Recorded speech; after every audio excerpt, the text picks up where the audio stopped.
but my pitch would be that it is a show where Tom Petty travels the country chasing down child molesters, and they call it the Petty Files. I think that's a fabulous idea. Just saying, I think it's a missed opportunity. Hey everybody, welcome to another episode of Laugh and Be Blessed with your hosts, Jake and Chia Rubadue. Hello. Sorry that we missed you last week, but, we live a life. Yeah. We have a life that gets... Kind of. It gets kind of crazy sometimes. It gets a little wild. It gets a little out there. And, yeah. Our biggest thing, if you've listened to this show before, is that we want to do everything we can to not stress ourselves out. Yes. So hopefully everybody knew that us not doing an episode meant that some things came up, and by the time that it got to the time of us to sit down and actually do the podcast, we were both exhausted, and we just felt like it would make more sense for us to hold off for a week. So, yeah. We did a little mental health day for ourselves. You're allowed to do those. Yeah, you are. So that's what we did. So, but we're very happy to be back here. We're happy to be doing another episode. We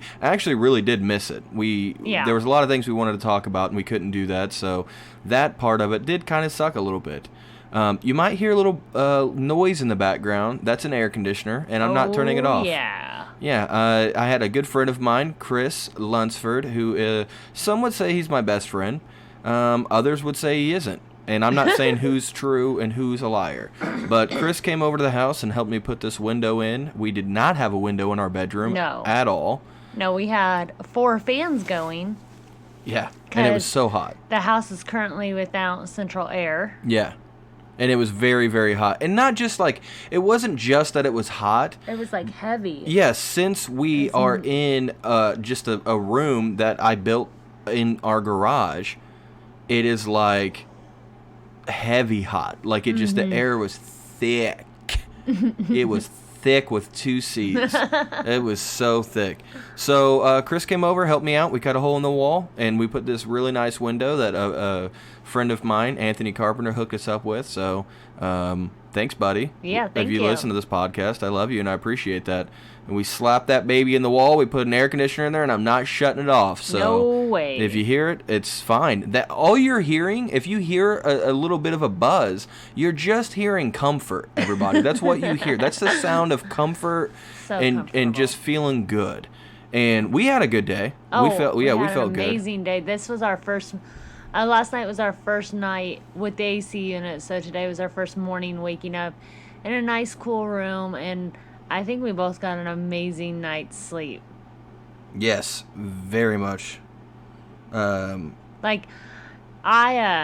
haven't been to church for 2 weeks because when I wake up, I stay up late anyways. I'm a night shifter, so when I wake up, I'm I just can't do it. I've only been asleep 5-6 hours.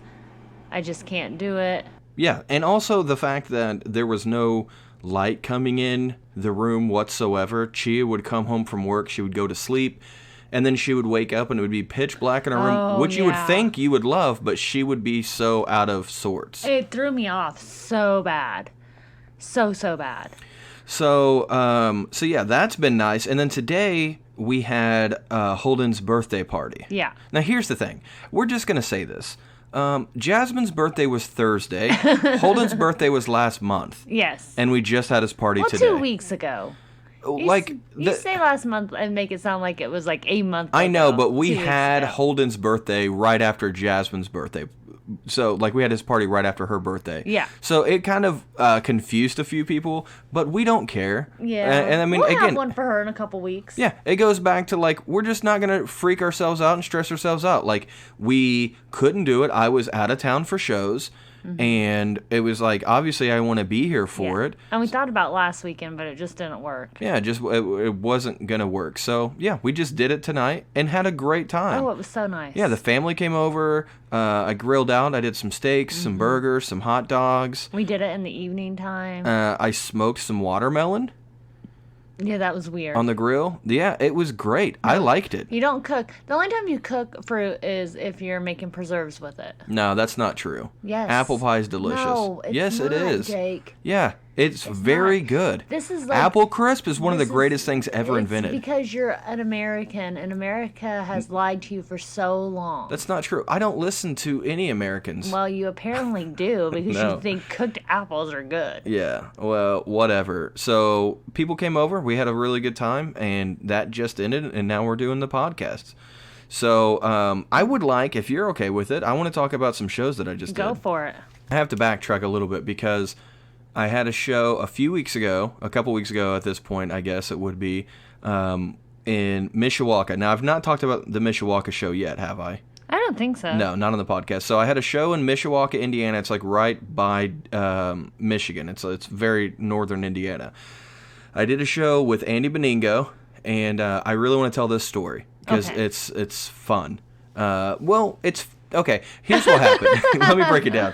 I drive up there. It's about a 3.5-4 hour drive. I get up there. I get to the hotel, and I walk up to the desk. And, I walk up to the desk, and I'm like, "Hey, I'm the comedian tonight. I should already have a reservation." And she goes, "Well, you don't." Like, she didn't even think about it. She just goes, "Well, you don't." And I was like, "Oh, I'm sorry." And she goes, "It's not your fault.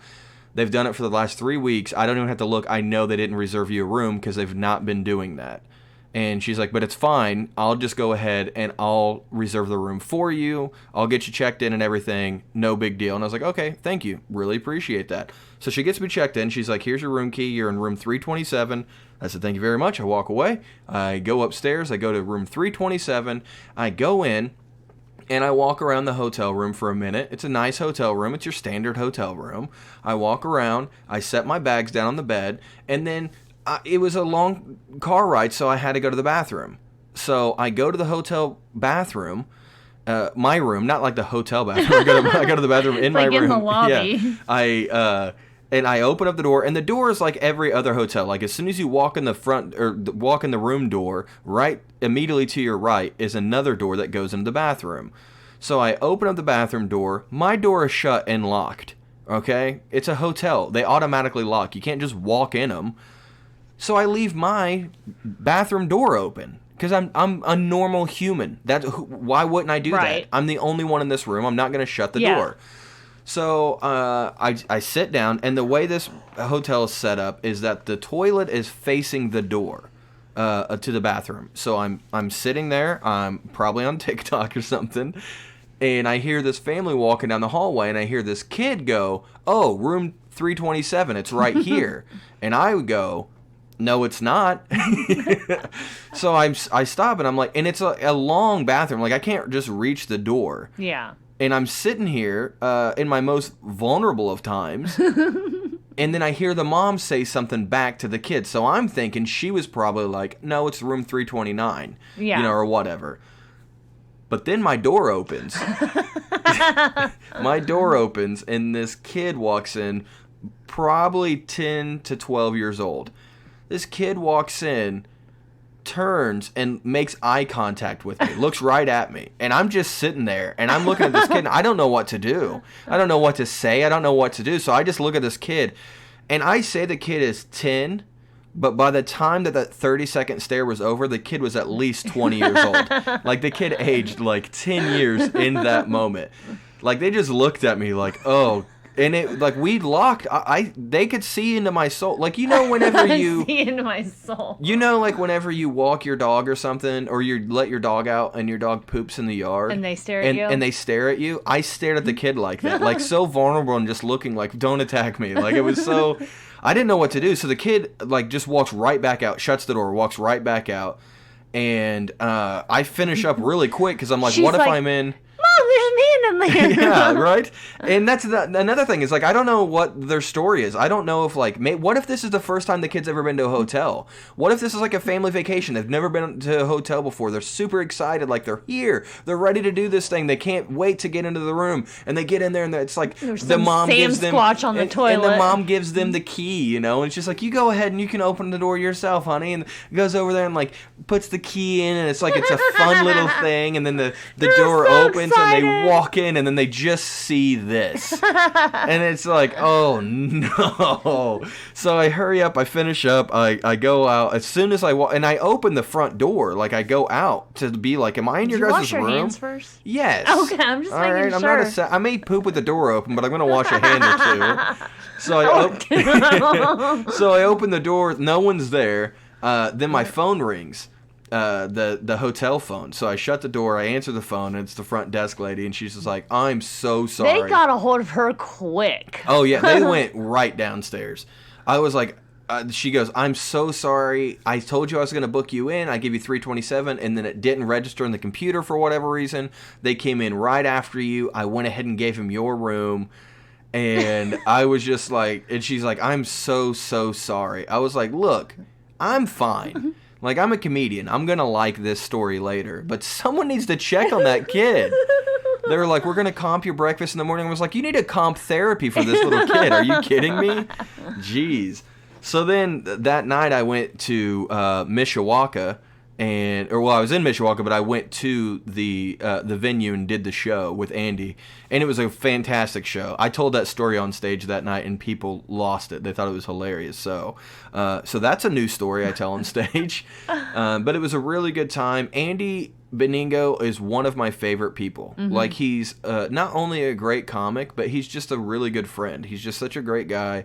He's been doing this for a really long time, so it's always good to be on the road with him and kind of learn from him a little bit and just take notes from him, just like learn. He's just a really, really good mentor. Like, he's a great guy. So I did that show, and then that, I think it was that Saturday, I did a show. I opened for Donnie Baker in Plainfield, Indiana. And if you don't know who Donnie Baker is, just YouTube him. Here's the thing.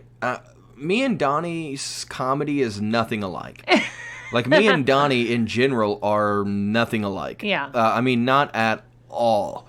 So whenever the booker called me about it, and they were like, do you want to open for Donnie Baker? I was like, look, I'd love to.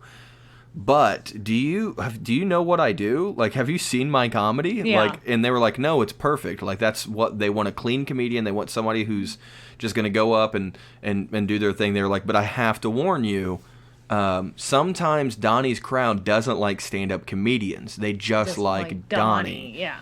And I was like, okay. They were like, so plan on doing like a minimum of 10 minutes, but maybe 20 or 25 minutes. And I was like, oh, okay. And they were like, a big difference in comedian world. Yeah, but their thing was, they were like, because you might get to 10 minutes and they might run you off the stage. Mm-hmm. They're like, we've seen them run comics off stage for him. And I was like, okay. So I was kind of excited for the challenge, because I was like, I'm not leaving the stage. Like, we'll see what happens. But I get there, I meet him, super nice guy, very friendly. It was in Plainfield, and it was at a Eagles fraternity, which is great, because I guess the Eagles, they do it's a fraternity. It's like a whatever. Brotherhood. Yeah. And they do like tons of stuff for charity. Like, almost all their money goes to charity. They just built like a children's hospital. They do all kinds of stuff. And so it was really, really nice, but the show was fantastic. Like, we did 2 shows back to back. The first show, I think I got 4 standing ovations. Oh, wow. I was like, yeah, they're not going to run me off the stage. Like, we're all having a good time. We're having fun. And the second show was really good, too. I had one guy that got really, really drunk, and I had to call him out a couple times. Like, look, dude, you're going to ruin the show for everyone. Like, let's just chill out. But it was fantastic. I sold a lot of shirts, signed a lot of stuff, and it was fun. I really had a good time doing that. So, and then this weekend, so last Friday and Saturday, I was at Gutty's Comedy Club, and I was just gonna do like a small guest spot. They wanted me to host, but then they had switched, and they were like, maybe just do a guest spot, which I was totally cool with. Right. It was, the headliner was Horace H.B. Sanders, who I had not heard of before, and he's really, really funny. Great crowd work. He's fantastic. He was the headliner, and then Steve Rivera, who's the owner, was going to do the feature spot. Horace was actually running a little bit late the first night, so me and Steve kind of tag teamed the feature spot, so we both did like 20 to 25 minutes apiece, and then Horace came in towards the end of my set, so everything was good to go. But it was fun. Like, I had a really good time. Horace was super nice. I tried some new jokes, and they were good. Well, I say jokes. I tried, like, some new stories, but worked really well. I told a story about the bathroom incident, you know. I'm just wondering, like, did the kid walk outside and was just like, is that where Yetis go? Like, we solved it. So that was super fun. I had a great time. And then I have some shows coming up, so if you would like to come see me at a show, you can do so. Mark your calendars. Jake could be coming to a town near you. So I have a show coming up this Friday, which is the 18th. I will be in Linton, Indiana, which is random. I know, very random. Linton is a super, super small town, just a few towns over from where I grew up. So they have a Walmart, though. Yeah, it's actually bigger than I thought. It is. Like, whenever I think of Linton, I think super small. But then when I hear people from there talk about it, I'm like, oh, it's a little bigger than I thought. Yeah. I think it's like Ellettsville, probably. Yeah. It's about the size. Maybe bigger, actually. Ellettsville doesn't have a Walmart. So. Yeah, so Linton's doing good. Well, I will be at the Moose Lodge in Linton. You know what their town motto is on their sign? Is it a moose? No, it says, you'll like Linton. That's it. Oh. That's their town motto. Okay. It's like, welcome to Linton. You'll like Linton. Well. Cool. So I guess we'll find out. Yeah, so I will be at the Moose Lodge with Rob Wilfong, who is very funny. So I'm going to be there. I believe the show's at 7 o'clock, and you can get, I think it's a free show. I don't know. You might have to get, I think there's tickets. I'm sure there's tickets. There has to be tickets. I don't know. Go to my Facebook page. You can find it there. So then the next night, so that's the 18th, and Saturday the 19th, June 19th, I will be in Evansville, Indiana, and I will be, again, working with Donnie. So I'm there with Donnie Baker, and that literally just kind of popped up on me. So I'm actually really, really stoked. I mean, this literally just happened a couple hours ago that it popped up. So, but it is at a place called Casey's Timeout Lounge. There are still tickets available for that. It's a rescheduled show, so he had a show scheduled at one point. It was rescheduled, and then I'm on it now. So I'm glad it got rescheduled. Sorry for everybody who couldn't make it, but that was good for me. So that's June 19th, Evansville, Indiana, with Donnie Baker. And then on the 27th of June, I will be in Bloomington, Indiana, at Hoppy Wobble's Pub, which is on the west side of town over off 3rd Street. I'm going to be there. Tyson Cox is the headliner. Patrick Murray is going to feature. Jan Goditis is going to do a guest spot, and I'm going to host that. So go check that out. Hoppy Wobbles is a great pub. I don't even drink, and I go there to hang out. Yeah. Because it's like Cheers. Yeah. Like, you just walk Everyone in. Knows your name. Everyone knows. Last time I went, there was a puppy there, so. Yeah, there's a lot of dogs there sometimes. Is there? Yeah, I love it. Oh, my gosh. That's how I knew Fred. Whenever I went in there, that's the dog's name. That's how I knew him. It's because I'm like, yeah, we know each other. Yeah, we're friends. But I mean, I thought like he was just a common, like other people bring their dogs too. Yeah.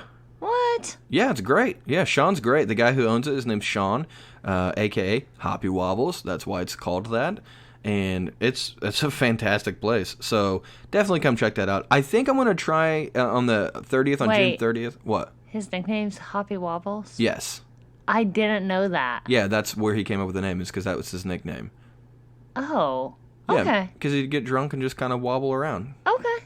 And so on the 30th of June, I'm going to try to do this open mic at the Comedy Caravan in Louisville, just because I really like Louisville a lot. Mm-hmm. So I'm going to make the trip down just to kind of do it. So if you just want to see me work on some new material at an open mic, that would be a good time to do it. What day is that? That is a Wednesday. Okay. The 30th. Is that cool? I mean, yeah, that works. Why? I'm just wondering. Okay. Well, you're just saying it. It's in our calendar. Well, we have people in Louisville who want to see you, so. Oh, that's true. We do. So that's a Wednesday. That's a Wednesday night. Yeah. But I mean, it's just going to be like a 5 to 7 minute set. Oh, so they won't get your whole shebang. Right. So, but shebang. Well, I guess they probably are too far from Evansville. Anyways, all right. And then July 2nd and 3rd. I'm going to be back at Gutty's Comedy Club with my pal, Andy Beningo. Yeah. I'll be featuring for him there. So that would be a fantastic show for somebody to come to, because it's going to be on the 4th of July weekend. We're really going to have a great time. It's in a new location at the Greenwood Mall. If you want tickets to it and you listen to the show, if you listen to the podcast and you want tickets to the show, message me. And I'll see if I can hook you up. How's that sound? There you go. I think that sounds good. I want to get some people out to this show. Dude, it would be such a great date night. Like, hit up Cheesecake Factory, do a little shopping, and in with some laughs. There's a Dave and Buster's right there. What? Yeah, they're right next door. There's a Dave and Buster's. Friends. I didn't know that.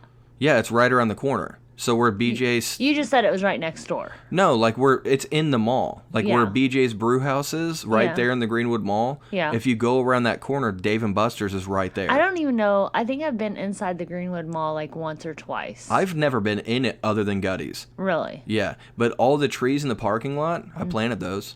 Look at you. I did. I planted those a few years ago. So, I mean, it's a big deal. I make it look good. So that's what I've got going on so far. So hopefully I see you guys at the shows. And if you want to come to any of these shows, except for the Donnie Baker show, just hit me up and I'll see what I can do. I don't Donnie Baker, you got to kind of just get them while you can. They sell out like crazy. But I would love to see some people come through at Gutty's. I had a couple friends come. Chris Lunsford and Jason Doyle came to the Friday night show at Gutty's, and they had a blast. They had a lot of fun. And I love seeing... It's a good time. Well, I just love seeing my friends out, too. So, if you listen to the podcast, you want to come out to the show, hit me up. Let me know. Let's get into what we've been watching, because there's a couple things I want to talk about. Okay. I just hit the mic so hard. I was going to edit it out. Like, I stopped and listened to it to see how loud it was. I'm not going to edit it out. Okay, just leave it. It's just like my arm has a mind of its own, and it just slapped the mic. Or you have no hand-eye coordination. And there is also that. Let me play the music for the show. Go for it. What are we watching?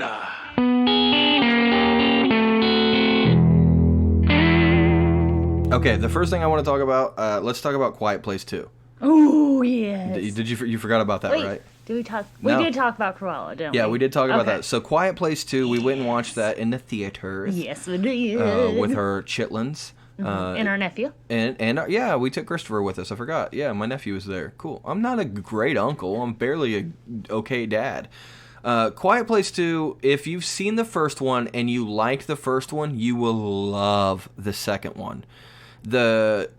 I'm not going to do any spoilers whatsoever, because I guess whenever we talked about Army of the Dead and we tried not to give spoilers, we gave a lot of spoilers. Were people upset? No, not upset, but like somebody was talking to her, they're like, I want to still watch it, but like you kind of spoiled some of it for me. We said we were going to. I know, so I'm not going to spoil it. All I'm going to say is that A Quiet Place 2, I liked just as much as the first one. I wouldn't really say I liked it more because it's just a continuation of the story. Like it literally is. Yeah. It picks up right after the first one. I will say this though, they give a little bit more insight into the day that it happened. I just had to look something up real quick. What? Chitlins. Is that why? Well, because I was like, what does that even mean? Is that because that's just something we say? Right. You know, chitlins is a real thing. It's short for chitterlings, and it's a culinary dish usually made from the large intestines of a hog. Although the intestines of cattle and other animals are sometimes used, we call our children hog intestines. Well, it's because they're full of crap. that's oh my God, it's perfect. Yeah. Okay, go back to the movie. So Quiet Place 2, I really, really liked it a lot. If you liked it, if you liked the first one, check it out. And if you want to talk about it, hit me up, because I'm not going to spoil anything. It was just a fantastic movie. It's so good. And I will say this. We're not going to spoil it, but I know, I will say this. So I get really, really into movies and TV shows. I kind of knew I got into them, but not as much as I do. And we were at the theater, so my nephew Christopher is on my left and Jake's on my right, and then all the kids are to his right. And I hurt my husband a few times, grabbing his arm. Yeah, and it didn't feel good. But I guess I jumped a couple of times. Yeah, you jumped a bunch of times, and you don't jump lightly. Like, you jump up and, like, throw your hands up and scream. I do this thing where, like, I put my hands up to my face and then to my chest, and then I'll grab stuff. And Christopher thought it was hilarious. You're very animated in the movies. He's not even seen nothing yet. Yeah, he wasn't here whenever I watched the last season, episode 3 of Game of Thrones. He wasn't here when Sons of Anarchy pulled one over on of the FBI agent or DEA or whatever. No. What? ATF, whatever. It's the ATF agent, like that stupid lady that I hate so much. I mean, like, or you know how I watched Infinity Wars and the snap happened. I kept looking at Jake going, it's too much. Yeah. Make it stop. Yeah, Chia gets so intimate, which is great. That's why I love watching everything with her. She's my favorite person to watch stuff with. It's a good movie, though. So, yeah, Quiet Place 2 is great. And I just watched Quiet Place not too long ago. Yeah, so it was, like, perfect. Did we... Yeah, we rewatched it together, right? Or no? You might have fallen asleep while I watched it. Yeah, I feel like that's what happened. And then I watched Sweet Tooth on Netflix. I know you've not seen Sweet Tooth. I've not seen it. So I read not the whole series of the comic, but I read some of the comics because I feel like the illustrator maybe is from Bloomington. I can't remember. Dude, wait. Did we get this on Free Comic Book Day one time? No, it wasn't Free Comic Book Day, but we did go to the comic book shop while he was there signing, and I bought one of his. Okay. So I have a signed copy of one of them. I knew it was some big event. Yeah, so we met him. Was a super nice guy. I don't think he lives in Bloomington anymore, or maybe he moved to Bloomington. I don't know, but the guy was living in Bloomington. So, so I wanted to check out Sweet Tooth, and it's produced by Robert Downey Jr. Oh, I didn't know that. Yeah, so I was like, nice. I want to check this out, and it is so good. It's fantastic. I binged the entire first season. I'll have to watch it, but here's a little thing you should know. I thought Sweet Tooth was a morbidly violent comic. Oh, no. Like one like the kids shouldn't watch. So when you were watching it with the kids, I was like, what's going on? Well, the comic's worse than the show. The show is not as bad as the comic. From what everybody tells me. Again, I didn't read a ton of the comic. Yeah. But it's tamed. The show itself is more tamed than the comic. Okay. That's what people told me. Okay, maybe that's what I'm thinking then. Yeah. You're not... What I read of it, though, wasn't...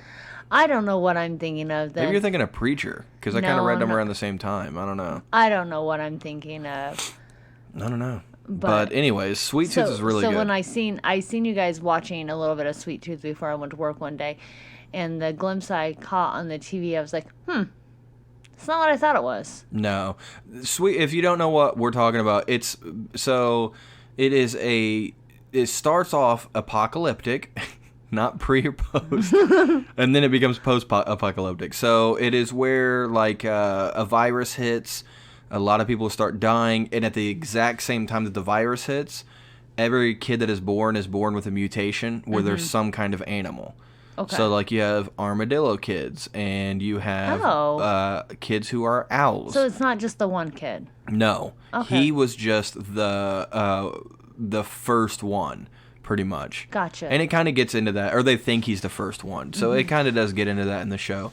So it's basically about, like, this kid that they call, his name's Gus, but they call him Sweet Tooth, and he lives in a cabin way out in the middle of nowhere with his dad, and his dad is sheltering him basically from the apocalypse, from everything going on in the world. So that's all I'll really say. And the kid's part deer. So that's fun. He's got some antlers. That's a good time.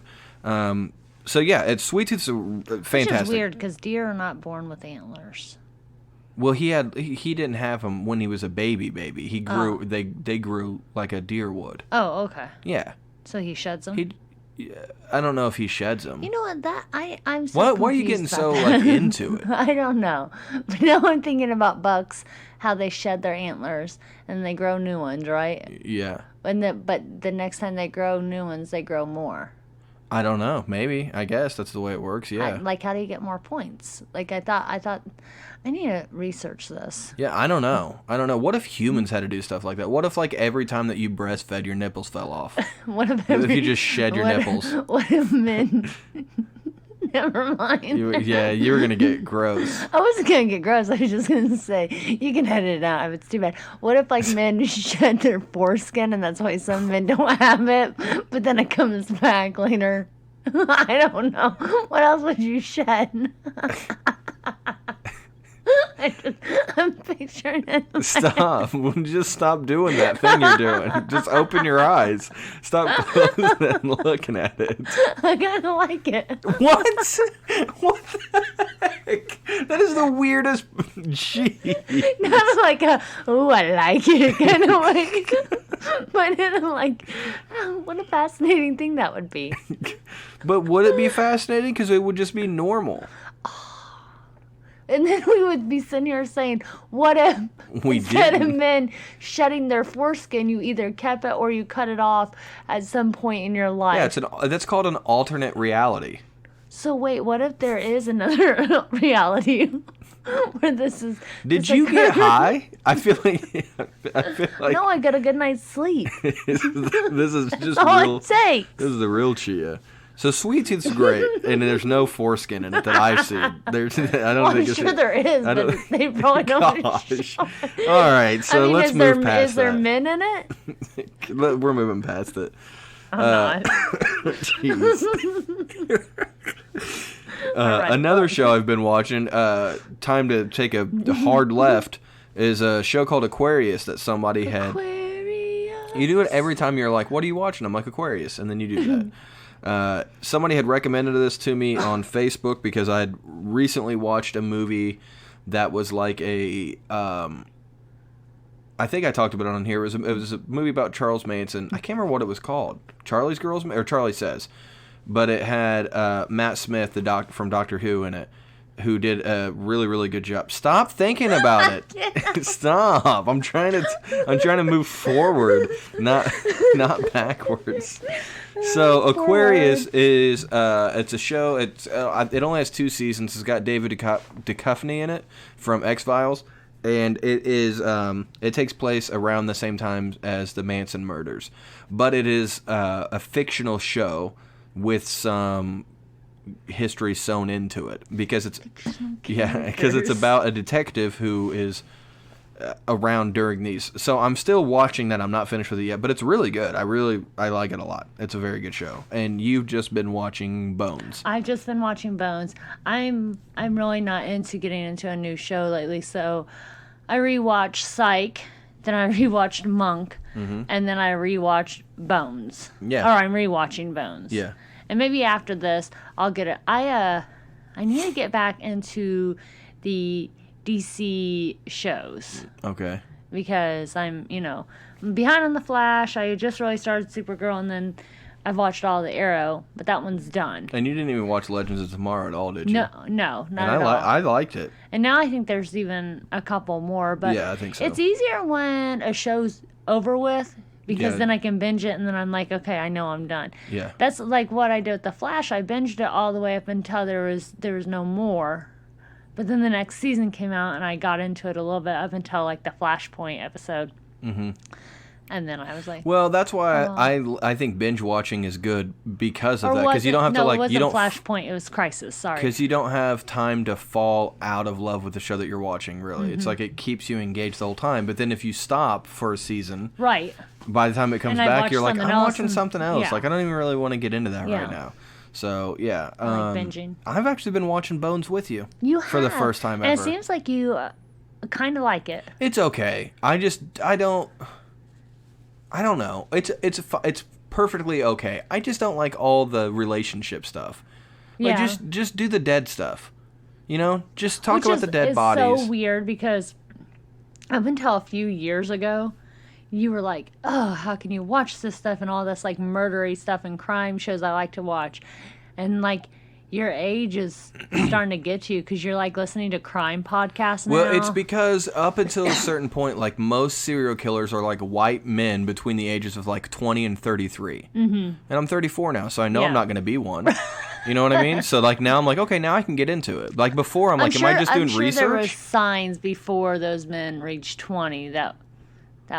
You don't know my childhood. Maybe I hid stuff from you. I do know your childhood. What did you hide from me? I'm just kidding. I have been listening to true crime podcasts. There's one called Crime Junkies. Yeah.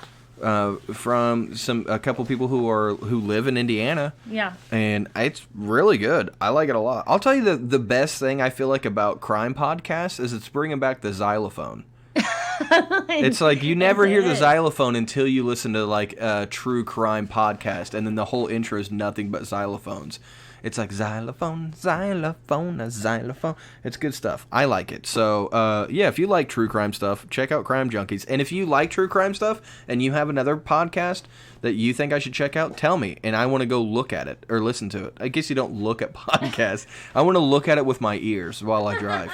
I'm going to look at the road. So, with my eyes. But you're going to look at it with your ears. Yeah. And you're going to listen with your eyes while you drive. You calm down. What if... You went too far. I made a joke. Hold on. Are we doing this? Yeah. Are we going to do it? Yes. What if, though, that, like, is in another timeline or dimension, too? It probably is. Where instead of saying, I heard you, and you're talking about your ears, when you say I heard you, it means you've seen somebody. Well, that's just different linguistic stuff. I know, but what if? What if, Chia? Then that's the way it'd be. I want to go there. But, like, why do you want to go there? That doesn't even sound that cool. So everything else is the exact same except for the fact that you're just like, oh, I heard that. And that just means you've seen it, but everything else is the same. And men shed their foreskins. It doesn't sound fun to me. It doesn't sound like a good time. Why?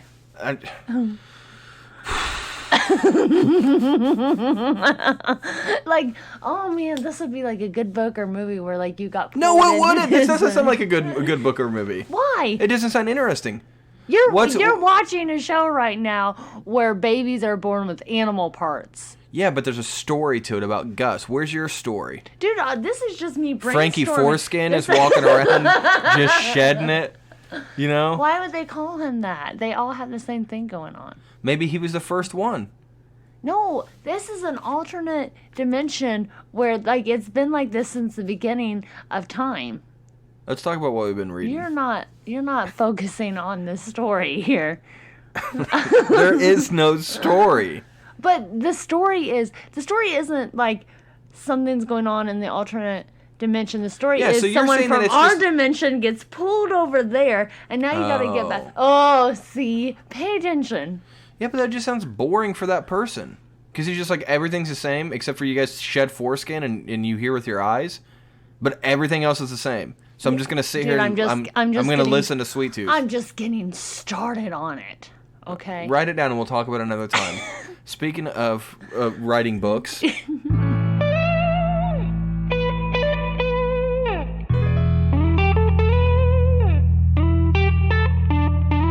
Here's what we're reading. Okay, so what have you been reading? I'm still reading The Blinds, and it's good. I'm in a reading slump, and I hate that.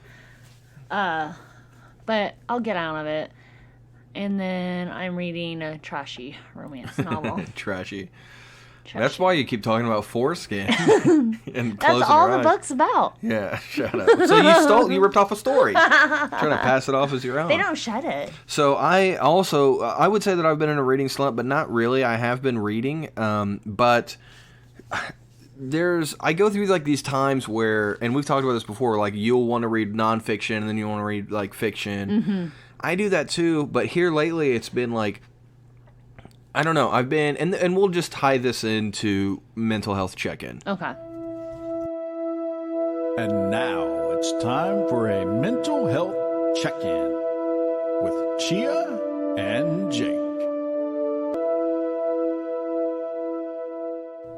So the reason I want to tie this into the mental health check-in is because here lately I've been going through, I guess you could say like a mental fog. Mm-hmm. You know, it's like I feel happy, I feel completed, I feel like things are going really well for me. There's no reason for me to be depressed, and I'm not depressed by any means, but I just almost feel like incomplete. Like you have no motivation. Yeah, like I just feel like, and it's not even that. It's just like I kind of just feel hungry mentally. Okay. You know what I mean? And it's like, well, that's what our year is our year of mind. So. Yeah. And, like, I'll watch shows or I'll do different things that I feel like are junk food. Like, I'm snacking. Yeah. So, it's like, it's curing the hunger at the moment, but I don't get full. Ooh, that makes sense. So I feel like I've been doing the same thing, and that's why I can't, like, really get into my book. Yeah. Even though it's a great book. What's been helping me is that I did start doing some morning meditations. I haven't been doing them like I should, obviously, because it's Jake, and that's the way it is. And I'll probably, hold on a second. Okay, sorry about that. Had a very important phone call, and we might get another one before this is over. But that's because it's 1 o'clock in the morning, and whenever people that we love need us, we're there. We're there for them. So, okay, so I was talking about morning meditations, and I was talking about this is about an hour ago that I was talking about this, but it's fine. Was it? Yeah. Wow. It was about an hour.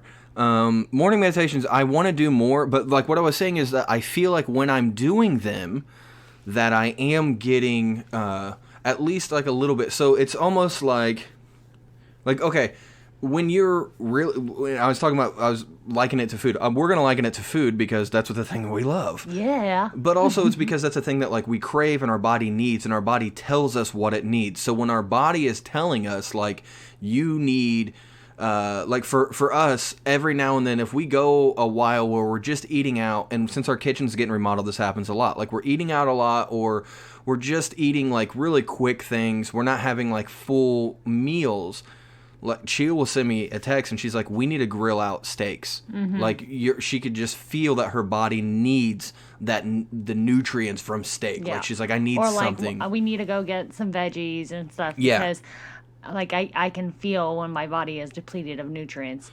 Yeah. And I mean, not only do I like start to just feel kind of like blah and stuff, like your body literally reacts differently. Like, yeah, no, 100%. You're right. Like maybe you'll be really tired or sluggish or have massive foggy. Charlie horse. Yeah, which Chia had one the other day. Or like, you just feel like foggy headed and stuff, and then it's your body telling you like, I need something else. All you're doing is putting garbage into me. So then you do change your eating habits and you start feeling better.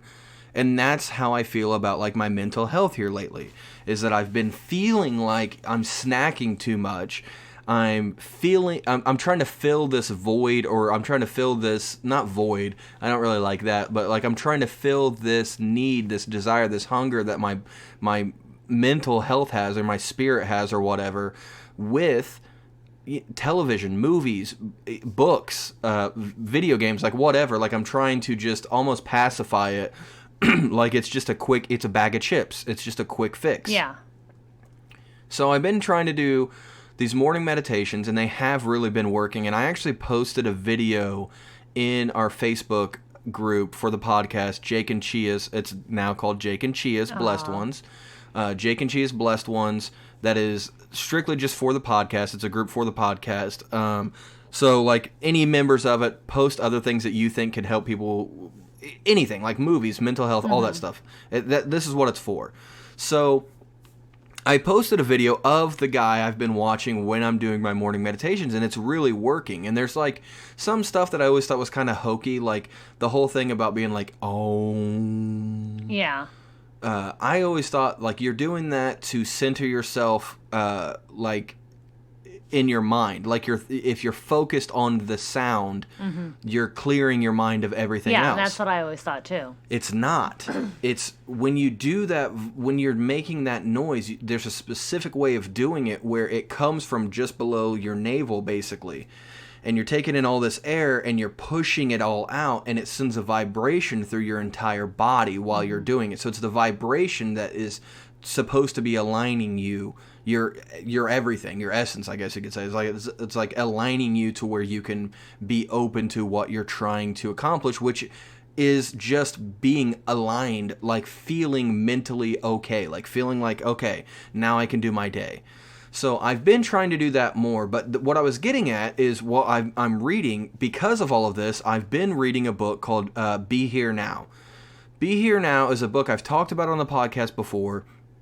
It was written, it's kind of like and I'm not very far into it, but it starts off with basically the it's the journey of transformation by a guy named Dr. Richard Alpert, who became Ram Dass. Mm-hmm. So Ram Dass, I've listened to a lot of his stuff. I've watched videos, I've watched documentaries, and I really like this cat a lot. I really like a big reason why I like it is because I feel like the stuff he's saying is almost like, hey, this is what's working for me, or like this is what I was doing wrong. But he's almost like telling a story like, I don't think I've never read anything or heard him say anything to where he's just like, this is the way you have to live your life.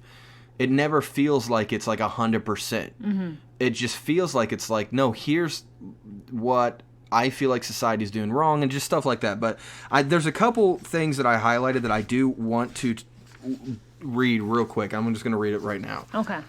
So this is the very beginning of the book. Again, I've not gotten very far into it, but this really stood out to me. I worked hard, and the keys to the kingdom were handed to me. I was being promised all of it. I had felt I had got into whatever the inner circle meant. So I'm going to stop for a second. When I read that, I thought of me in ministry. Mm-hmm. So, because I felt like when I was in ministry, like things were happening. Like I was getting to the point to where I was meeting other people. I was in the inner circle. Mm-hmm. I felt like, okay, this is where I'm supposed to do. This is where I'm supposed to be. Now, he's talking about being a professor at Harvard. Okay. That's what he's talking about. That was his inner circle. Because it was society. Right. By society standards, he was it. Like, he's got it. Mm-hmm. So then it goes on. It says, but there was still that horrible awareness that I didn't know something or other, which made it all fall together. And there was a slight panic in me that I was going to spend the next 40 years not knowing. Mm-hmm. So what he's saying is, I was in this inner circle. I'm getting everything that I want. I am now a professor at some of the biggest universities. I'm sitting down with the greatest minds of our time. But really all we're doing is spitting back out things that other people have said. Like, we're not doing the thing. We're just talking about the thing. And there's something missing. He's like, why would anything be missing? You know, the guy's rich. He's in the inner circle. He's got everything he wants. Why would something be missing? And that's what I was feeling. Mm-hmm. Is like, why would anything be... This is what I've wanted. I've wanted this. I should know now. Like, I should feel it. And I should just know this is where I'm supposed to be. So then he goes on and he says, I experienced being caught in some kind of meaningless game in which the students were exquisite at playing the role of students, and the faculty were exquisite at playing the role of faculty. So now he's saying basically like, we're just all part of this game. Like, we all know our parts. We all know what we're supposed to be doing, right, but we're just doing it. Mm-hmm. You know, nothing's coming from it. It's not like we're getting enlightened from this. We're not getting to the next level. So what's going on here? He says, not enough was happening that mattered, that was real. Like, there was something still missing. Mm-hmm. Every time I went to a family gathering, I was the boy who made it. I was a professor at Harvard, and everybody stood around in awe and listened to my every word, and all I felt was that horror that I knew inside that I didn't know. Of course, it was all such beautiful, gentle horror, because there was so much reward involved. Mm-hmm. It's about the validation from other people. Exactly. Yeah. So I'm really excited to get more into this book, because it was like, that was like one of the first few pages that it just popped out like, yeah, you're not alone. Like, if you feel like you got everything together and there's still something missing, it's because there is something missing. Mm-hmm. Do you know who you are? Yeah. And that's what I always come back to, is like, I didn't know who I was, even though I was playing the part that I was supposed to play at the time. Mm-hmm. And I did learn a lot, and I made some great relationships, and I loved some people, and I did grow, and I don't regret any of it, and I'm not saying it was bad, and I'm not saying they were bad, and I'm not saying that it was nothing, and I'm not saying I'm not saying any of that, because, but for me personally, I was doing all of that, and I just didn't get that awareness. I didn't get that real. I didn't feel like anything was real. Yeah. It felt like I was playing church. It felt like I was just, I'm gonna go. I'm gonna raise my hands when I'm supposed to. You're just playing the part. Yeah. Yeah. It's like you're playing the part of a character, but you're not the character. Right. You know, you're saying the appropriate lines. I mean, even, if you watch TV or anything, we think it's great when someone ad-libs. Yeah. but they're still the character.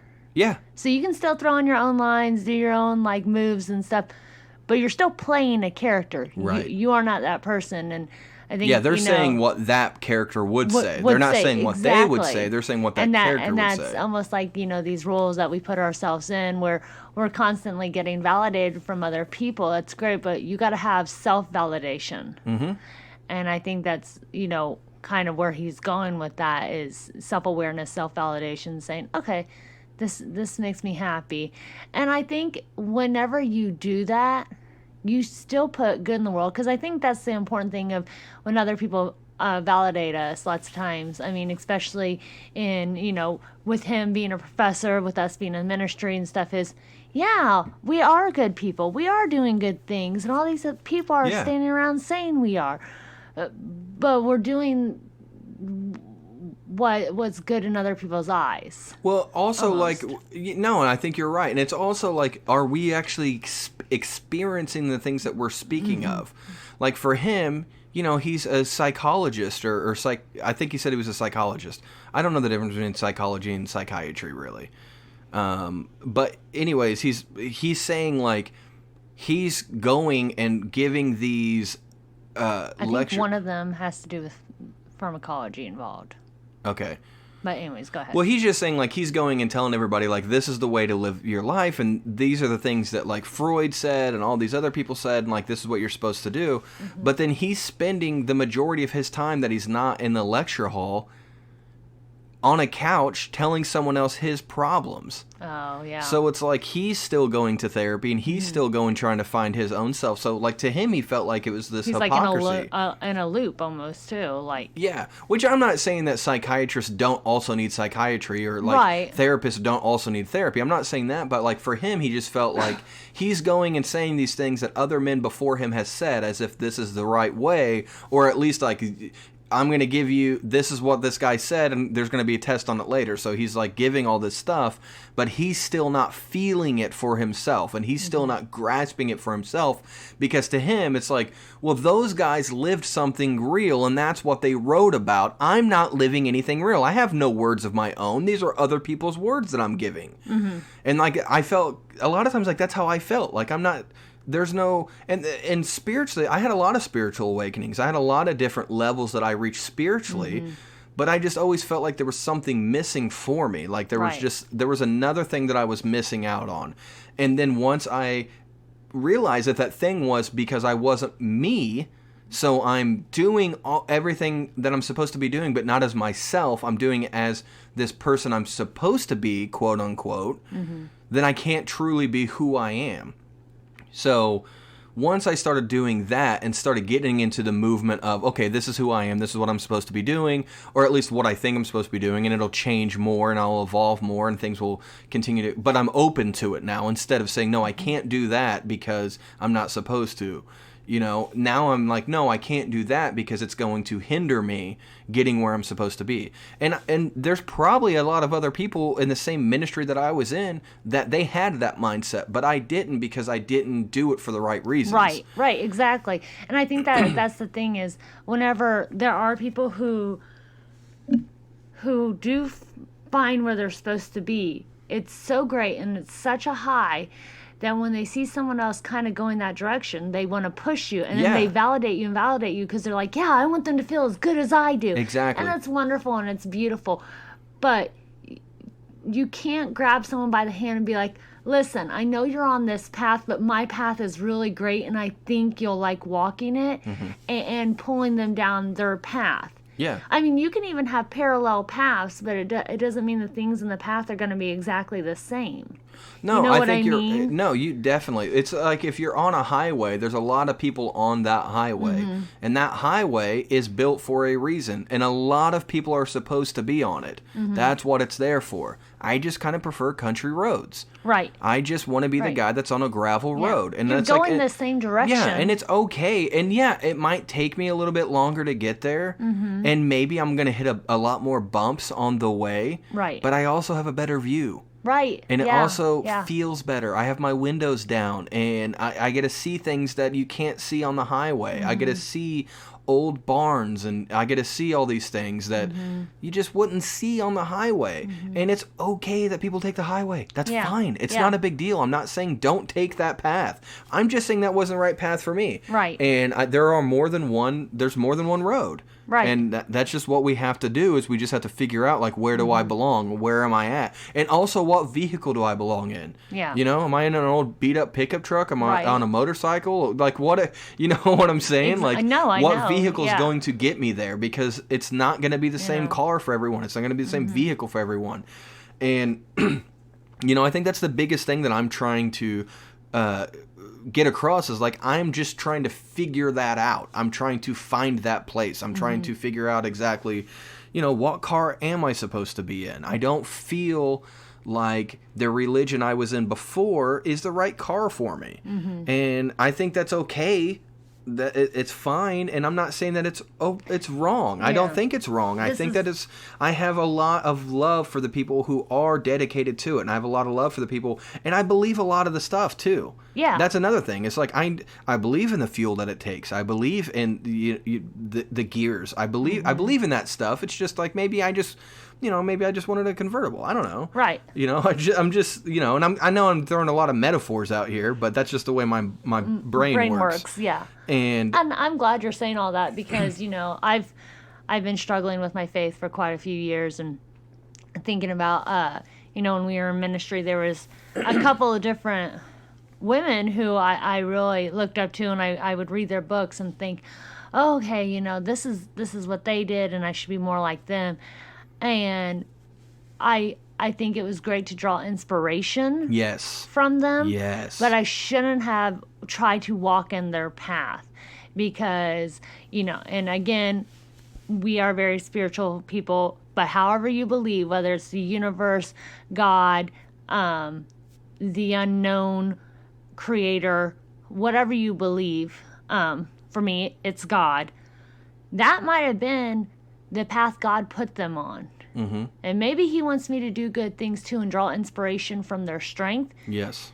But maybe he was up there being like, no, Chia, that's their path. It's their story. Learn from them. Yeah, that's not your story. But you got to stay on your path. Quit trying to walk in their footsteps. Yes. And we're the type of people that we do sometimes take too much inspiration from people, to where, like, that's what we're supposed to do. Now we're going to do that. And that's why I think it is good to sit back sometimes and just collect yourself and figure out. And that's why it's so important to find out who you truly are.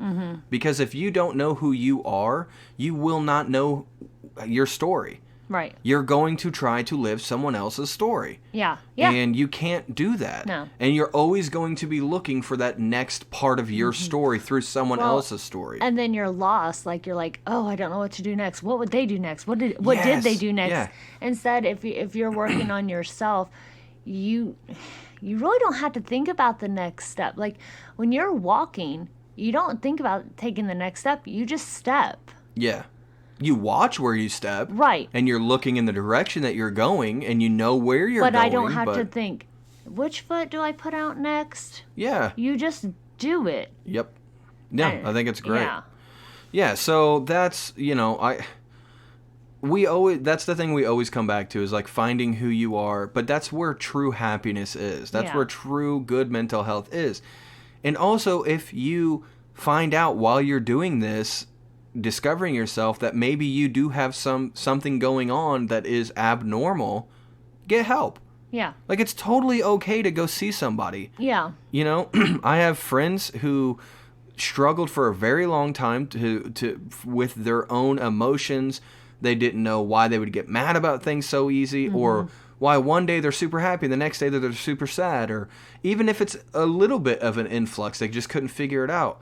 And then they found out they were bipolar. Yeah. You know, and it's like, there's this stigma to it that is like, oh, if you're bipolar, you're crazy and stuff like that. And it's like, no, that's just the way their brain works, and now they know how to manage it. Yeah, it's a chemical imbalance, and that's okay. I mean, we don't put a stigma on people who have cardiovascular issues. Right. Yeah, exactly. So it's like, if you are on this, and the only way that you're going to find out these things is in self-discovery, figuring out who you are, really looking into yourself and figuring out, like, okay, because a lot of times with, like, when when bipolar is diagnosed, it's the people who see it first are the people on the outside because they're seeing you. Yeah. Sometimes we don't see ourselves. Sometimes we need to get out of ourselves to see ourselves. Yeah. Figure out, well, what am I doing? You know, like what's going on here? So hopefully that helped somebody. It's helping me. And the more that I read this book, the more I'll talk about it. And hopefully that does help somebody.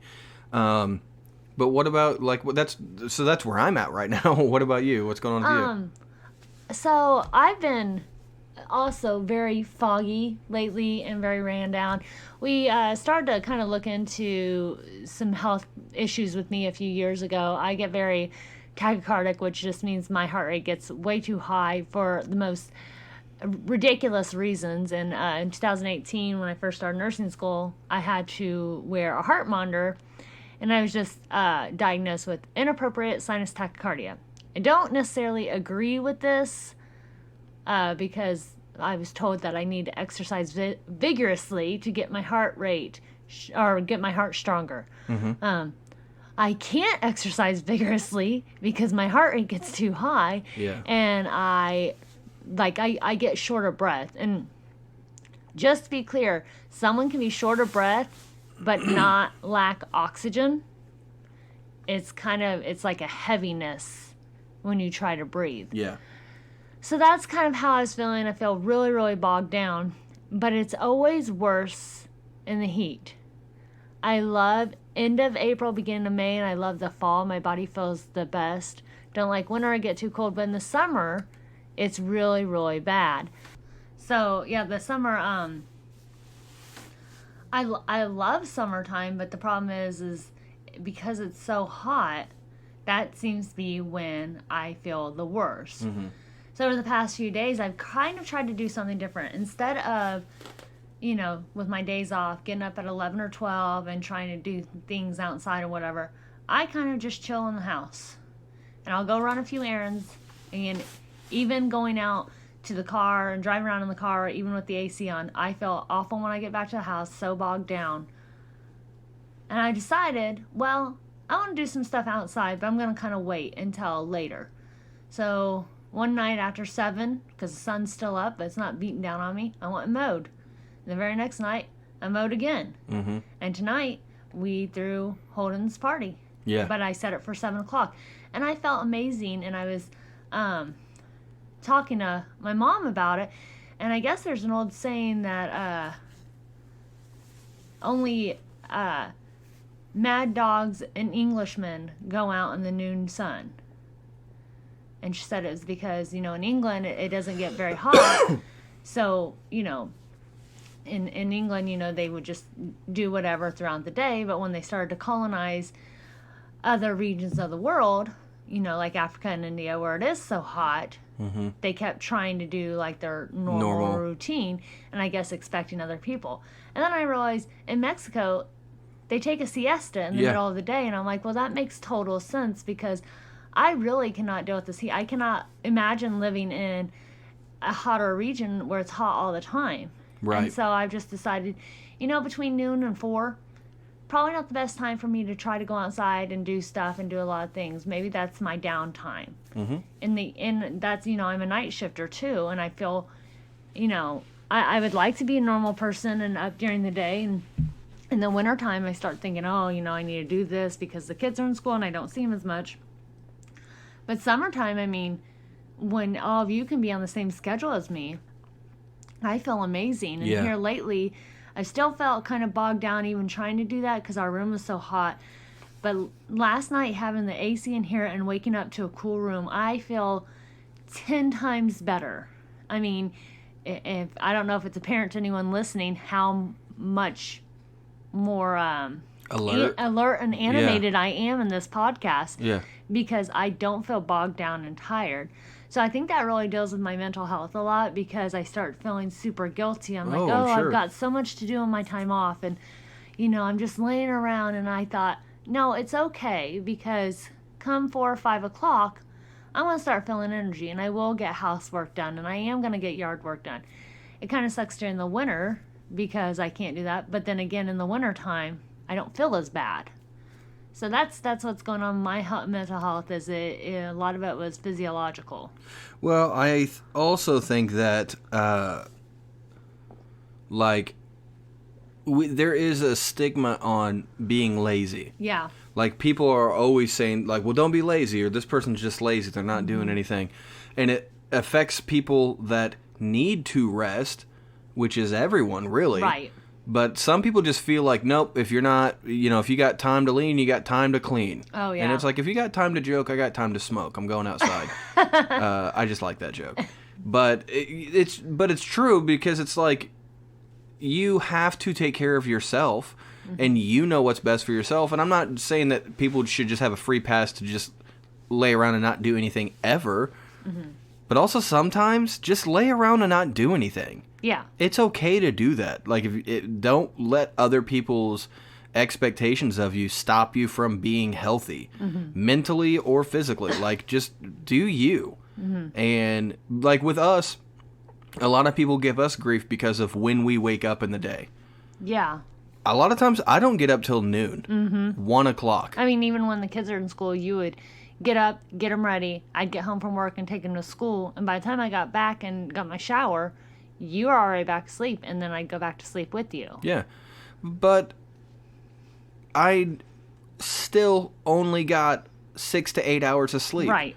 We just are up really late. Like, this is our time to be doing things. And it's a quarter till 2 in the morning. Yeah, but this is when we do stuff. Yeah. Because this is just the way that our bodies are programmed. Whenever I try to get on a quote-unquote normal schedule, it doesn't work for me. Yeah. And I'm okay with it. I don't care. I don't care whenever somebody calls me at like noon and they're like, what are you doing? I'm like, I just got out of bed. And they're like, oh, man, I've been up since 4 a.m. It's like, right, but that's you're fine. going to go to sleep by like 8 or 9. Yeah, and I'm not going to go to sleep till 6 a.m. Right. Like, who cares, man? Yeah. Like, it's not a big deal. I can get just as much done around my house and, around my yard as you can during my hours.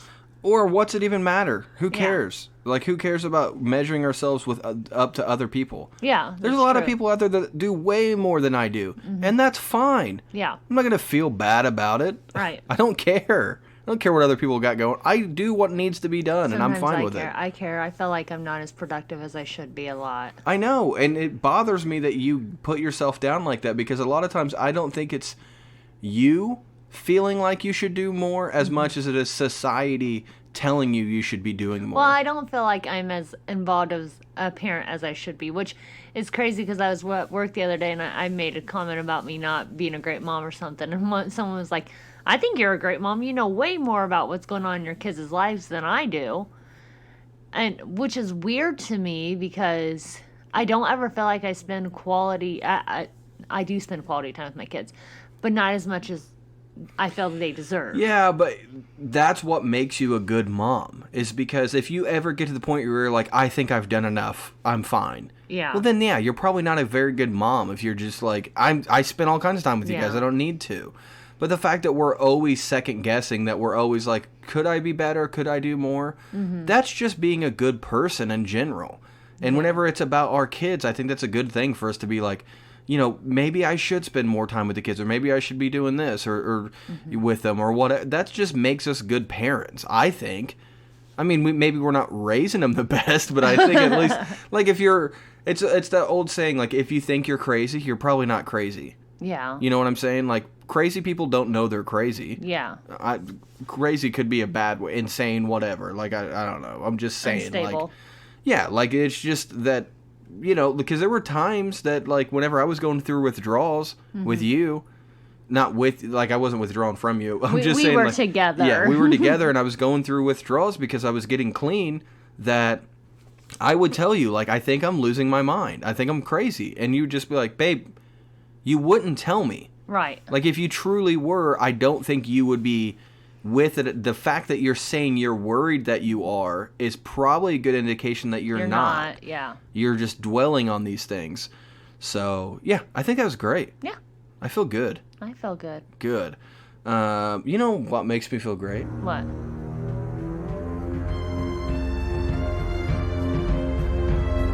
Thank you to the Patreon blessed ones. Oh, that's right. We're doing Patreon now. It's the time of the show that I wouldn't say I love the most because I love all of the show, but I especially love talking about people who support us and help us. I mean, we're trying to live this dream, this crazy dream. And you're helping. Yeah, where, my wife's a nurse and I am a comedian. And we do a podcast together, and we're trying to be okay parents. I appreciate all of our patrons helping me live out my dream of being a sugar mama. Is that your dream? I mean, I didn't know it was. I feel like you're doing a great job Thanks of that. there, sweetie. Thanks. Well, yeah, of course. You're beautiful and you're doing wonderful things, and I just appreciate it. You want to go buy yourself something pretty tomorrow? So thank you very much to our Patreon supporters. We're talking about you, Veronica. Thank you so much. We're talking about Shan and Fawn. We love you guys so much. Thank you, Danielle. Thank you, Rachel, Lindsay, Pam, and Jared. We love all of you so much. Thank you. Like, just thank you so much for what you're doing. It helps us so much because here's the thing, is that it helps us buy new equipment for the podcast. It helps us pay some bills with the podcast. Mm-hmm. Maybe it helps me with gas money sometimes, getting to shows. I'm just saying, you guys are fantastic. So thank you very much for supporting us. Thank you for supporting the show. If you like the show and you want to help out, you can go to patreon.com/laughandbeblessed. And you can support us there. There's a $3 tier, a $10 tier, and a $20 tier. And they all just get different things, but the most important thing is that it just lets us know that you love us. And we just need that validation. So thank you guys so much. We love you, and hopefully you continue to support. And also, if you can't afford it, we don't want to make you, stretch. There was a couple people who just did a couple donations. That's fine. If you can't afford it whatsoever, we're not going to beg you for money or anything. We want you to be taken care of first and foremost. So take care of yourself first. Take care of you and yours. But if you do want to help out and you're just like, man, I can't really afford it, but I would love to help out, there's a couple of other ways that you can do it. If you listen to this on iTunes, leave us a review on iTunes. Just go to the podcast, give it the stars you think it deserves, and then write a little review about it. That helps us so much. It really does, because it just helps other people see it. Tidbit. Yeah, just a little thing about it. Or share it on Facebook. If you share the podcast on Facebook or Instagram or anything like that, that helps. Telling people about it just help the Blessed Ones community grow. And if you want to just, be more a part of the community, also go to Jake and Chia's Blessed Ones. Or is it Jake and Chia Rubel's Blessed Ones? I think it's Jake and Chia Rubel's Blessed Ones. I don't know what it is. It's on Facebook. So join the group and then post in there and ask questions or post comments. Talk about books you're reading. Talk about movies you're watching. I wish more people did that in the group. I'll be honest. I want to see more about you guys being like, hey, I just watched this show and it was great. Or, hey, I'm reading this book and it's good. Or, hey, this meditation's helping me. Or whatever. Yeah. Whatever's going on. Share with the community. Yes. So we love you. Thank you very much. And let's now get into TOTS. TOTS. And now, time for TOTS. The topic of the show. All right, so this week we're going to talk about movies because I like it. I like talking about movies a lot. So I found an article. This is movies you had no idea were sequels. Oh, okay. So this might be kind of interesting. Lay it on me. So I've not read the article yet. So this is what I like to do with TOTS, guys. I like to have an idea, Google it, find an article, and then not read that article. So sometimes it could probably be a horrible idea. Hot Mess Express coming through. Hot Mess Express is us. So let's get into it. So the first one is Beyond the Valley of the Dolls, 1970. Now, I've never seen this. Okay, I've not either. Okay, so it's meant to be a straightforward sequel to 1967's The Valley of the Dolls. It's somehow morphed into a satirical, musical, melodramatic film, which sounds like something I would probably like. What's even more ironic is that this film was directed by notorious cult director Russ Meyer and co-written by the most famous movie critic of all time. Who would that be? Famous movie critic. Siskel and Ebert. Roger Ebert. Okay. I'm glad you got that, because that would have been a travesty in itself. It says he pretty much disavowed. When you think of those two, do you think of the old guys in the Muppets? Yeah, that. I think they look like that. They have to, right? Like, that's probably them. It says that he pretty much disavowed the film once the reviews came in and people hated it. It's a cult classic now, but back in the 70s, it was a great example of a bad movie idea. So I've never seen The Valley of the Dolls or Beyond the Valley of the Dolls. I've never seen either one of them, so I should probably check them out. All right.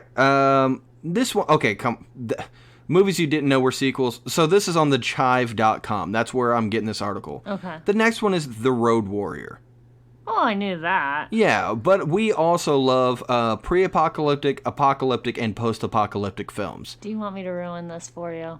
Let me see. All right, they don't. Nothing like it. Yeah, they don't. No, they don't look anything. Oh, man. They're I'm sorry. Very distinguished-looking gentlemen. Today we know that The Road Warrior is a sequel to 1979's post-apocalyptic, yes, Mad Max. But when it came out, it wasn't advertised that way. Prior to the film's release, no one knew what the film was about, and George Miller and his team kept quiet about the plot and the connection to the first film. Given that it was a different time, this was easy to do. Now the film is packaged as Mad Max 2, The Road Warrior. So it's pretty obvious, but back then, most people didn't know what they were sitting down to watch until they saw Mel Gibson stroll on the screen. So, okay, that makes sense, because I was looking at it like, oh, are we not supposed to know that The Road Warrior is Mad Max 2? But when it came out, they didn't know. No one knew. So, wait a minute, though. Did it say it described Mad Max as a post-apocalyptic? It says that in this... Yeah. Yeah, But The Road it's Warrior. not. No, The Road Warrior is post-apocalyptic. It's after the... Mad Max. Oh, no. Oh, okay, because I was going to say that was apocalyptic, maybe even pre. It was pre-apocalyptic, because it didn't say anything about the apocalypse coming at all. And because the very beginning of Road Warrior describes what happened to why everything is the way that I thought it was saying that Mad Max was post-apocalyptic. Now here's an interesting one, not to cut you off, but this is actually interesting, and I'll edit it out. People won't know. No, you won't. I know. So okay. Desperado, 1995. Desperado. Okay, hold on. Let me see if you 1995? know. Desperado came out in 1995. Do you know what it was a sequel to? Oh my God. You've never seen it. But I do know. Yeah. What was Antonio Banderas in the movie? What was he? He was a musician. Well, what's it called, though? I can't say it. It's a Mexican musician, mariachi. There you go, mariachi. Mariachi. So the first film was called... The Mariachi? Well, almost. What? You just said The Mariachi. What would it be called? Mariachi? Well, it wouldn't be called The. El Mariachi. There you go. I feel like I have seen that. I doubt it, because... Which one's the end where they have to, like, save the president of Mexico? I think that's Once Upon a Time in Mexico. So would that be the third one? Yes, that's the third one. So while today every Robert Rodriguez fan knows that Desperado is a sequel to his earlier film, El Mariachi, it wasn't always the case. The first film had such a small budget, was filmed in Mexico, and was all in Spanish. No one had actually seen the prior film before seeing Antonio Banderas play the guitar and shoot it up. Wow. Similar thing happened again in 2003 when Once Upon a Time in Mexico was released. It was a much bigger film than the prior two. Well, Johnny Depp was in that one. With loose connections, but the three films actually come together to make a pretty awesome Mexican trilogy. Yeah. Very true. So... if you like Desperado or Once Upon a Time in Mexico, you owe it to yourself to go back and watch El Mariachi. And also, if you're into film and everything, look up what Robert Rodriguez did to film this. It's wild. The first movie? Yeah, El Mariachi. It was such a small budget. Like, really? I can't remember how much it was, but it was he had like one camera, and also he edited it all himself, and he had to do it in a way like whenever because he would film everything, and then the camera he used was so loud, because it was an older camera, it was so loud that he couldn't record the audio, at the same time, so he couldn't have like a boom mic or anything. So the way that they did it was they would film it all and then put the camera down and then record everything. So they'd have to do all the scenes twice. Oh, wow. And he said that if you watch the movie now, there's a lot of times where like the audio just couldn't sync up right. Yeah. So he would just do a shot of like zoom in on the dog or like something like that, like a shot away from the people talking, so you couldn't see that they had like rubber lips. Yeah. Like it wasn't. So I just thought that was interesting. That is. So here's one that really blew my mind, and I just found this one out like within the last few months. My Blue Heaven. So My Blue Heaven came out in 1990. Okay. I've still not seen this movie, and I really want to, and I should, and I might watch it tonight. My Blue Heaven, it's got Steve Martin in it and Rick Moranis. Okay? So, while not an official sequel, this Herbert Ross film is considered to be a follow-up to Martin Scorsese's Goodfellas. Huh. Yeah. Despite being released 1 month earlier. Okay, so I actually just... Okay. So here's why. I just found this out. I don't know if they... well, let me just read this first and see if they say it. So, despite being released 1 month earlier, this continues the story of Henry Hill, played by Ray Liotta in Goodfellas. This time around, he's played by Steve Martin. He encounters Rick Moranis in Witness Protection, and some shenanigans happen. This version is played for laughs, but is based on the book Wise Guy, which was the basis for the Scorsese film. Even more interesting is that the screenplay for Goodfellas was written by Nicholas Pileggi, the original book's author, while the screenplay for this film was written by his wife, Nora Ephron.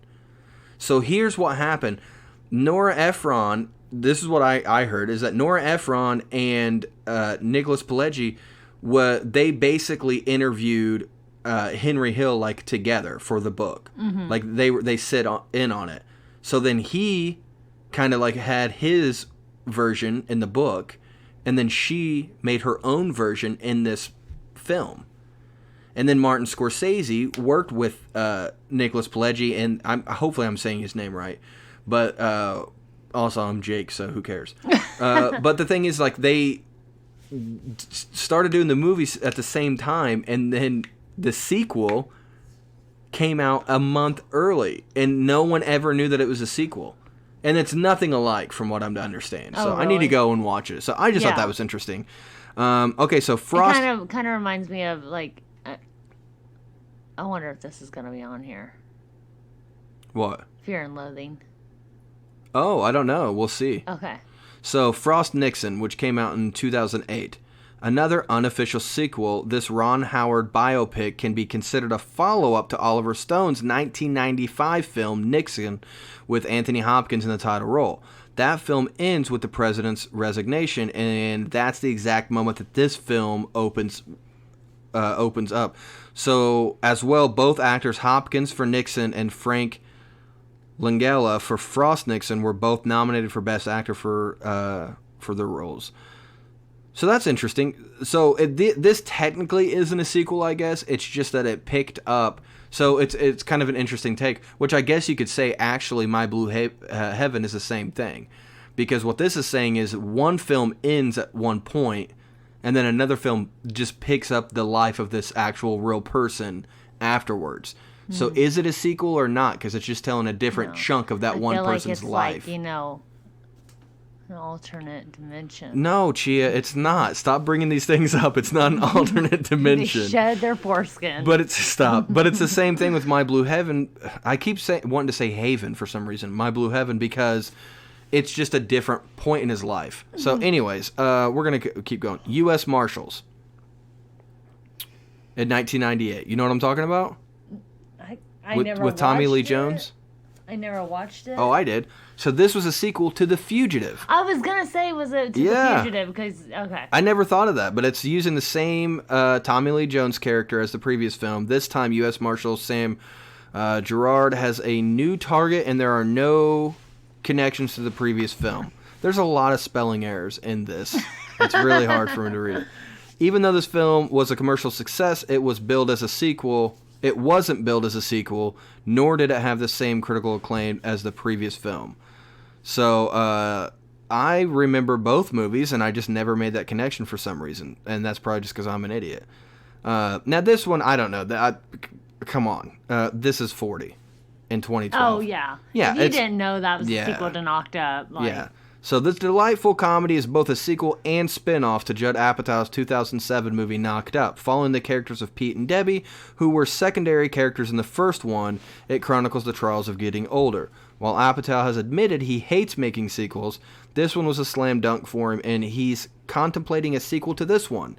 Shifting the focus from Pete and Debbie and looking at the life of their daughter, Sadie. Which is Judd Apatow and Leslie Mann's actual daughters. Yes, exactly. Which that's kind of the nice thing is that the characters in Knocked Up and in This Is 40 are loosely based on him and his wife anyways. Yeah. So it's almost like he's writing his own. It's not really like their story. It's just like the similarities. Like he puts things in the movies that really happened to him and stuff. So, all right. So 1994, It Runs in the Family or My Summer Story. Have you ever heard of this movie? No. Me neither. And you're about to be weirded out that I've never heard of this. Because of what it's a sequel to? Because what if it's... Yeah, I've never heard of this. Okay. Originally released with the title, It Runs in the Family, this film continues the tale of Ralphie Parker from A Christmas Story. What? Later renamed My Summer Story, this film was meant to be a sequel, but coming 11 years after the first one. What? None of the original actors returned, making it hard to connect them. Well, I mean, it was 11 years later, and I think it just takes place like that next summer. Oh. Though both films are based on the semi-autobiographical... Can you speak? No. I messed that up so bad, my brain shut off. The stories by Gene Shepard. This film was found to be less enjoyable than the holiday film and lacked the same charm, so people didn't really want to watch it. I'm going to watch that. Oh, yeah. Yeah, I love A Christmas Story. I love that movie so much. Okay, this is another one that's just like, come on, guys. Army of Darkness, 1992. I know, you don't know these movies very well. Okay. I just recently introduced you to them. While Army of Darkness can function well as a standalone film, it's actually the third installment in Sam Raimi's Evil Dead franchise. Given that it had a larger budget than the first two, it told a more ambitious story that set it apart from the Cabin in the Woods stories. That one, I mean, was pretty obvious to me. Like, I knew that. But most people who love those movies really love them. So, like, we're just going to know. So, number 11, The Silence of the Lambs. Oh, come 1991. Yeah, exactly. So, this might be the best-known depiction of Hannibal Lecter, but it wasn't the first. Oh, hold up, Chia. You don't know what you're talking about. What's the first Silence of the Lambs movie? I did the same thing, but that's because I was... I don't know what it's called, but the third one's Red Dragon. And that's what you were thinking of. Yeah, just now. Me too. I did the same thing. The first one's Hannibal Lecter, isn't it? No. So, Silence of the Lambs is a sequel to the Michael Mann directed film called Manhunter in 1986. It had Brian Cox as Lecter and William Peterson as FBI profile Will Graham. So, this was meant to be... Anthony Hopkins didn't play... Correct. Yeah, okay. This was meant to be a sequel to that with a different cast. Manhunter was then remade as Red Dragon in 2001. So, because Red Dragon takes place before Silence of the Lambs. So it was, So Manhunter was the original Red Dragon, basically, is what's going on. Right, but Silence of the Lambs is still a sequel to Red Dragon then, because it was remade. So Red Dragon is a prequel, technically. Right, yeah. Yeah, so technically, this one gets foggy, right? Because it's technically a prequel. That's what I thought, because I knew Silence of the Lamb came before Red Dragon, and I knew Jodie Foster actually, I think, was supposed to be in Red Dragon, but she refused because... It creeped her out so bad. Yeah, it psychologically really creeped her out, and so she wouldn't do it again. Yeah. Who took over for her in Red Dragon? Nicole Kidman? No. No. Moore. Julianne Moore? Julianne Moore. Okay. I get them mixed up. I'm going to double check. Yeah, I think you're right. Which is, I thought was really good casting. Like, if you're going to replace her, that was really good because she did a very good job of playing that role. So Manhunter was then remade as Red Dragon in 2001 with Hopkins in the role and Edward Norton taking on the role of Will Graham, completing the trilogy with Hannibal. So then Hannibal came out after that. Okay. I don't think I've ever seen Hannibal. Yes, I have. I think I have. Yeah. I have. Never mind, I have. I watched it. I actually watched it not too long ago. Okay, so... Whoa, okay. No, I'm wrong. What? On what? You can't just read and not speak. It wasn't either woman. It looks like the two leading ladies are Emily Watson and Mary Louisa Parker. What? In Red Dragon? Well, no, hold on a second. Hold on. What? What do you mean? Now I'm confused. Julianne Moore was in Hannibal. Okay, so that's what we're talking about. Whenever they Yes. asked to come back for that one, that's what we're talking about. Yes. Okay, you confused me. I'm sorry. But then whenever I was just like, wait, that's not who's in Red Dragon, it's because it was Edward Norton was the main character, or the FBI character in that. So, let's move on to number 12. We're at number 12 now. The Color of Money, 1986. Martin Scorsese's resume is so chock full of great films. What just happened? It just shut down on me. So chock full of great films, as I pull it back up. I don't know why I did that. That sometimes this one gets overlooked, but if you happen to love movies about pool sharks and high-stakes billiards, you might know that this is a sequel to 1961's The Hustler. In the 1961 film, Paul Newman stars as Edward Fast Eddie Felson. He then reprises the role in The Color of Money, taking on a mentor role to Tom Cruise's Vincent Laurie, who acts very much like Felson did in his younger years. While this isn't a bad movie by any means, it doesn't hold a candle to the original. So I remember The Hustler, but I don't think I've ever seen The Color of Money. Okay, I gotta go back to the Hannibal stuff because I was really confused right now. So chronologically, not that very first film you put, but everything with Anthony Hopkins. It's Silence of the Lambs, Hannibal, and then Red Dragon. No, Red Dragon, I thought... No, because Silence of the Lambs came out in 91, Hannibal came out in 2001, and then Red Dragon came out in 2002. Now, chronologically, in years it came out. I got what you're saying. Okay, so in Silence of the Lambs, it was Jodie Foster. She then refused to come back. Then they had Julianne Moore in the sequel to that. And then Red Dragon was a prequel to Silence of the Lambs. Which was a remake of Manhunter. Okay. Gotcha. There we go. Hey, we're on it now.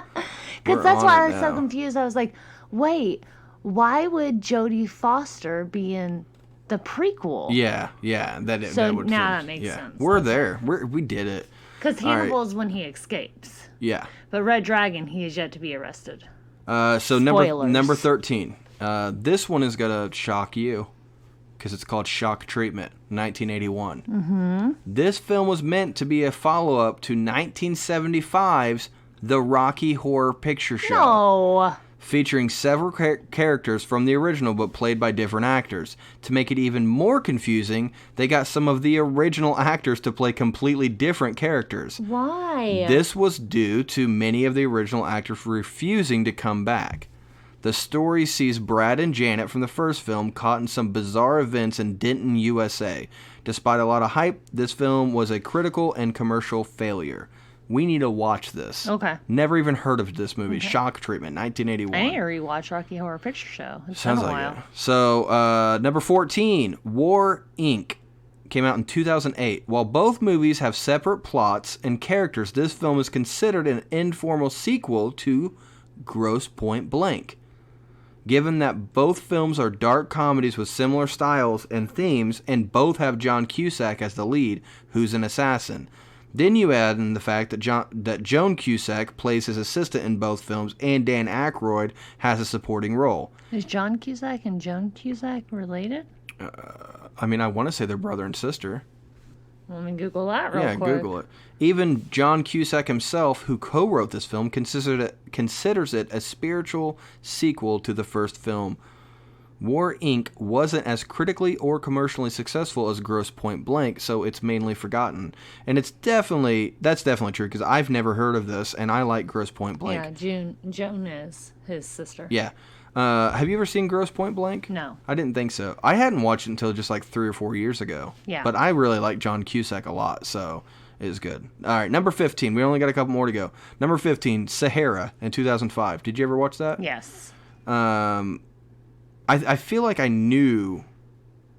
I don't know. Based on that has Matthew McConaughey, right? All right. Yeah, and they play, what's that song? I don't know. Magic Carpet Ride. Oh, do they play that? I've not seen it since it came out. Yeah, that's a good song. Yeah, I haven't listened to it for a while. Based on the Clive Cussler novel of the same name, this one stars Matthew McConaughey as globe-trotting treasure hunter Dirk Pitt. Dirk Pitt. Not a good name. While the film had some success, it was a flop at the box office when it came down to the numbers. This wasn't the first time adventurer Dirk Pitt appeared on the screen, though. In 1980, another book by Cussler was made into a movie called Raise the Titanic. It was a commercial disaster, which forced the author to declare that he'd never give permission for his books to be turned into films again unless he had creative control. While this one doesn't mention the previous film, there are newspaper clippings in the opening credits that mention his previous attempts at raising the ship. Okay. So, all right. So number 16 is Soldier. Came out in 1998. While people have been waiting for over 30 years for a sequel to Blade Runner, with the release last year of Blade Runner 2049, who knew there already was one? Huh. And it came out 20 years ago. While it was declared a standalone film, this film also intended to exist within the same fictional universe as the 1982 sci-fi classic. The screenwriter of both, David Peoples, refers to the film as a sidequel, so not really a sequel, it's a sidequel. What's a sidequel? I'm assuming, no, sidequel is, I guess you could say spin-off. It probably just like takes place in the same universe at the same time, but doesn't have anything to do with the same events, probably. Okay. And populated the story with writings from Philip K. Dick, which was the inspiration for the Harrison Ford classic. You can even see a spinning vehicle from Blade Runner on a junk planet. I always get these mixed up. What? Blade Runner and Run Lola Run? No. Oh. When you say Blade Runner, even though I know they're two separate movies, I automatically picture Wesley Snipes. Because of Blade. That's funny. He looks really good in that movie. So that was actually the last one. I thought there was one more, but there's not. But we will do. Okay. Let's do a couple of our own. But another one is Fear and Loathing in Las Vegas. That's what I was gonna say. Yeah. Is a sequel to Where the Buffalo Roam. Yeah, I'm trying to think though. I actually think that it's a prequel. You think so? I'm pretty sure it's a prequel. Okay. I think Where the Buffalo Roam takes place after the events in Vegas. It was made first. Yeah, and if you like Fear and Loathing in Las Vegas, which stars Johnny Depp as Hunter S. Thompson, Where the Buffalo Roam stars Bill Murray as Hunter S. Thompson. We haven't watched that in a long time. Yeah, it's been a very long time, and it was a great one. Are there any other ones that you can really think of? Not right now. That were sequels? The kid's story about this. Okay, so when we were dating, neither one of us had cars, and we could only see each other on the weekends when I would say I would spend the night with my friend, but she'd be spending the night with her boyfriend, I'd be spending the night with you. Yeah. So I wanted to come see you, like on a Tuesday or something, and I was trying to figure out an excuse to go into Spencer, and I was going to drive super fast, come see you for a little bit, and then go to the video store? No, I was using you as an excuse to borrow a movie. Oh, okay. And I'd been talking to Mom about Fear and Loathing in Las Vegas, but I guess at that time, like, it was hard to find in the movie stores or something, but you owned it. Yeah. So I was on the phone with you, and Mom was going to come home from work soon, and that was what I was going to say is, can I go to my friend Jake's house and get this movie and watch it with you? Because I knew she'd like it. Yeah. And she walked in the door, and I said, hey, Mom. And she goes, guess what? I stopped by the movie store, and I got Fear and Loathing in Las Vegas. And I was like, oh, that's so cool. And I remember running back in my room and being like, oh, my God, like, she got the movie. And you said, well, I also have Where the Buffalo Roam. So I told her, and she let me come to your house to get Where the Buffalo Roam. So I was able to see you in the middle of the week. Yeah, so Yeah, movies just out there repairing relationships. I forgot about that whole thing. Yeah. I did too, until just now. Well, that is it for this episode. Thank you very much for sticking around with us. Hopefully you had a good time. If you can think of any movies that are sequels that doesn't seem like a sequel. Or even prequels. Yeah, anything like that. Post in the Facebook group. Go to the Jake and Chia Rubles Blessed Ones on Facebook and post there. And, follow us, all that stuff, whatever, man. I'm not even going to ask you. But if you want to see any more information or if you want to reach out to us, you can email us at jakeandchia@gmail.com, or you can go to jakerubel.com and just click the contact me part there. Hopefully I see you guys at some shows soon. I love you very much. Take care of your mental health. Take some time for yourself this week. But above all else, laugh and be blessed.